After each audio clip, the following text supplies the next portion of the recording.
Тамыз айына арналған қорытынды жаңалықтар топтамасымен таныс болыңыздар. Атырауда 17 тамыздан бастап карантин талаптары жеңілдетіліп, бірқатар нысандар қайтадан іске қосылды. Атырау облысы әкімінің бірінші орынбасары Нұрлан Таубаев шаһардағы бірқатар сауда орталықтарында болып, санитарлық талаптарды тексеріп көрді. Нәтижесінде Дина сауда орталығында санитарлық талаптары нашар екені анықталды. Атырауда үздік спортшылар марапатталды. Халықаралық спорт күніне орай Атырау облысы әкімінің орынбасары Бақтыгүл Хаменова бір топ сала қызметкерлерін салтанатты түрде қабылдады. Атырау адалдық алаңы жобалық кеңсесі Атырау облысының тауарлар мен көрсетілетін қызметтердің сапасы мен қауіпсіздігін бақылау департаменті, Атырау облысының денсаулық сақтау басқармасы арасында денсаулық сақтау саласындағы сыбайлас жемқорлықтың алдын алу және халық үшін қолайлы жағдайлар жасау жөніндегі өзара түсіністік пен ынтымақтастық туралы меморандумға қол қойды.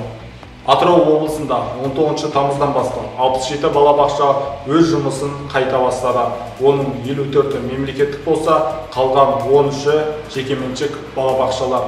Биыл мектепке жол акциясы атамекенім.kz порталы арқылы жүзеге асады.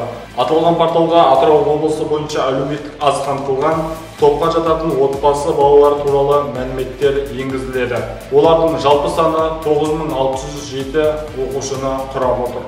Атыраудан Алматыға ауыстырылған жасөспірім Кавасаки синдромына шалдықпаған. Атырау облысы денсаулық сақтау басқармасының баспасөз қызметінің хабарлауынша, қазіргі уақытта жасөспірімнің денсаулық жағдайы жақсарып келеді. Облыс әкімінің грантын 80-ге жуық жас иеленді. 24 тамыз күні Атырау облысы әкімдігі жанындағы білім беру грантын беру жөніндегі конкурстық комиссияның отырысы өтті. Оның шешімімен жаңа оқу жылында атыраулық 78 түлек облыс әкімінің гранты бойынша тегін білім алады. Нұрлы жер Атырауда жыл басынан бері 257 отбасы баспаналы болды.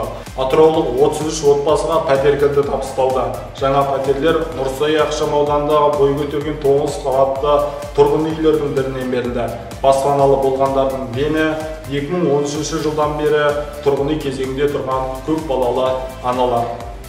26 тамыз күні Атырау облысы әкімінің орынбасары Бақтыгүл Хаменова білім беру нысандарының құрылысымен танысты. Атырауда коронавирустан қайтыс болған медицина қызметкерлерінің отбасына және індетті жұқтырған денсаулық саласы мамандарына өтемақы төлене бастады. Жұмыс кезінде ауру жұқтырған медицина қызметкерлеріне 2 миллион теңге көлемінде өтемақы төленсе, пандемиямен күрес кезінде қаза тапқан медицина мамандарының отбасына 10 миллион теңге бөлінеді. Қаражат республикалық бюджеттен төленеді.